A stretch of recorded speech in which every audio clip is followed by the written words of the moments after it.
ನಿಮಗೆಲ್ಲ ಗೊತ್ತಿರುವ ಹಾಗೆ ಈ ಹೈಪೋ ಅಸಿಡಿಟಿ ಮತ್ತು ಹೈಪರ್ ಅಸಿಡಿಟಿ ಆಲ್ಮೋಸ್ಟ್ ಲಕ್ಷಣಗಳು ಆಲ್ಮೋಸ್ಟ್ ಸೇಮ್ ಇರ್ತದೆ. ನಮಗೆ ಏನು ತೊಂದರೆ ಇದೆ ಅಂತ ಹೇಗೆ ಅರ್ಥ ಮಾಡ್ಕೊಳ್ಬೇಕಂದ್ರೆ ನೀವು ಮನೆಯಲ್ಲಿ ಒಂದು ಸಿಂಪಲ್ ಟೆಸ್ಟ್ ಮಾಡ್ಕೊಳ್ಬೋದು.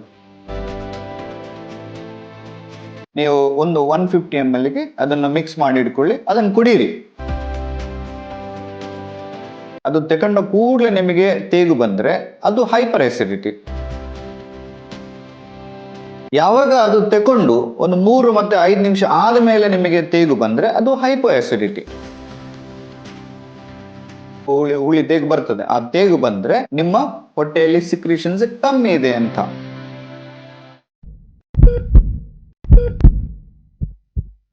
ನಿಮಗೆಲ್ಲ ಗೊತ್ತಿರುವ ಹಾಗೆ ಈ ಹೈಪೋ ಅಸಿಡಿಟಿ ಮತ್ತು ಹೈಪರ್ ಅಸಿಡಿಟಿ ಆಲ್ಮೋಸ್ಟ್ ಲಕ್ಷಣಗಳು ಆಲ್ಮೋಸ್ಟ್ ಸೇಮ್ ಇರ್ತದೆ. ಸೊ ಇದನ್ನು ಡಿಫ್ರೆನ್ಸನ್ನು ಹೇಗೆ ನಾವು ಅರ್ಥ ಮಾಡ್ಕೊಳ್ಬೇಕು? ನೀವು ಮನೆಯಲ್ಲಿ ಸಹ ನೀವು ಅದನ್ನು ಟೆಸ್ಟ್ ಮಾಡ್ಬೋದು.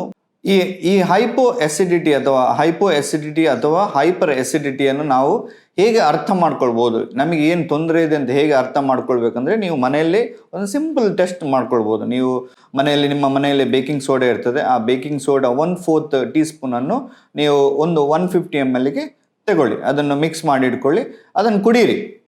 ಈ ಬೇಕಿಂಗ್ ಸೋಡಾ ಮತ್ತು ನೀರು ಒಟ್ಟಿಗೆ ಮಿಕ್ಸ್ ಮಾಡಿ ಏನು ತಗೊಳ್ತೀರಿ, ಅದು ತಗೊಂಡ ಕೂಡಲೇ ನಿಮಗೆ ತೇಗು ಬಂದರೆ ಅದು ಹೈಪರ್ ಅಸಿಡಿಟಿ. ಯಾವಾಗ ಅದು ತಗೊಂಡು ಒಂದು 3 ಮತ್ತು 5 ನಿಮಿಷ ಆದಮೇಲೆ ನಿಮಗೆ ತೇಗು ಬಂದರೆ ಅದು ಹೈಪೋ ಅಸಿಡಿಟಿ. ಈಗ ಒಂದು 3 ನಿಮಿಷ 5 ನಿಮಿಷ ಒಳಗಡೆ ನಿಮಗೆ ಅದರದ್ದು ತೇಗು ಬಂತು ಅಂದರೆ ಆ ತೇಗು ಹುಳಿ ತೇಗು ಬರ್ತದೆ. ಆ ತೇಗು ಬಂದರೆ ಅದರ ಅರ್ಥ ಅಂದರೆ ನಿಮ್ಮ ಹೊಟ್ಟೆಯಲ್ಲಿ ಸಿಕ್ರಿಷನ್ಸ್ ಕಮ್ಮಿ ಇದೆ ಅಂತ. ಹೈಪೋ ಅಸಿಡಿಟಿಗೆ ನಾವು ನಮ್ಮ ಕಾಮನ್ ಪ್ರಾಕ್ಟೀಸಲ್ಲಿ ಆಮಲಕ್ಕಿ ಚೂರ್ಣವನ್ನು ಸಹ ತಗೊಳ್ಬೋದು. ಅಂದರೆ ನೆಲ್ಲಿಕಾಯಿ ಚೂರ್ಣ ಸಹ ತಗೊಳ್ಬೋದು ಅಥವಾ ನೆಲ್ಲಿಕಾಯಿ ಜ್ಯೂಸ್ ಸಹ ತಗೊಳ್ಬೋದು. ಇದು ಸಹ ನಮಗೆ ಖಂಡಿತವಾಗಿ ಈ ಜೀರ್ಣ ಶಕ್ತಿಯನ್ನು ರೆಗ್ಯುಲರೈಸ್ ಮಾಡಲಿಕ್ಕೆ ನಮಗೆ ಹೆಲ್ಪ್ ಆಗ್ತದೆ. ಸೊ ನಿಮ್ಮ ರುಟೀನಲ್ಲಿ ನಿಮಗೆ ಆ ಥರ ಏನಾದರೂ ಹೈಪೋ ಅಸಿಡಿಟಿ ಇದ್ದರೆ ಈ ಶುಂಠಿ ರಸ ಏನಿರ್ತದೆ ಆ ಶುಂಠಿ ರಸವನ್ನು ನಾವು ತಗೊಳ್ಬೋದು. ಇದು ಸಹ ನಮಗೆ ಜೀರ್ಣಶಕ್ತಿಯನ್ನು ವೃದ್ಧಿ ಮಾಡಲಿಕ್ಕೆ ಖಂಡಿತವಾಗಿ ನಮಗೆ ಹೆಲ್ಪ್ ಆಗ್ತದೆ. ಬಟ್ ಅದರೊಟ್ಟಿಗೆ ಯಾವಾಗ ಮಾನಸಿಕವಾಗಿ ನಾವು ತುಂಬ ವ್ಯತ್ಯಾಸದಲ್ಲಿರ್ತೇವೆ, ಇದು ಸಹ ನಮಗೆ ನಮ್ಮ ದೇಹದಲ್ಲಿ ಆಗುವಂತಹ ಬದಲಾವಣೆಗಳು ಈ ಹೈಪೋ ಇರ್ಬೋದು ಹೈಪರ್ ಅಸಿಡಿಟಿಗೆ ಮುಖ್ಯ ಕಾರಣ ಆಗಿರ್ತದೆ.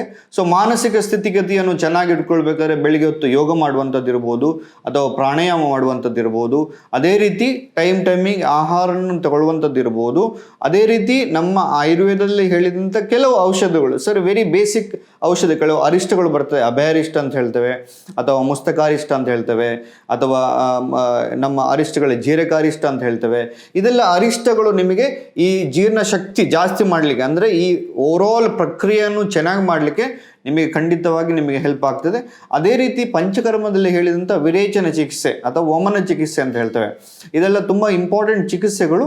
ಇದು ನಿಮ್ಮ ಓವರಾಲ್ ಸಿಸ್ಟಮ್ ಏನು ಪ್ರಾಬ್ಲಮ್ ಇದೆ, ಈಗ ನಿಮಗೆ ಅಸಿಡಿಟಿ ಇರ್ಬೋದು, ಬ್ಲೋಟಿಂಗ್ ಇರ್ಬೋದು ಅಥವಾ ಮಂದಾಗ್ನಿ ಅಂತ ಹೇಳ್ತೇವೆ ಅಥವಾ ಹೈಪೋ ಅಸಿಡಿಟಿ ಏನು ಹೇಳ್ತೇವೆ, ಇದನ್ನು ಸಹ ರೆಗ್ಯುಲರೈಸ್ ಮಾಡಲಿಕ್ಕೆ ನಿಮಗೆ ತುಂಬ ಹೆಲ್ಪ್ ಆಗ್ತದೆ.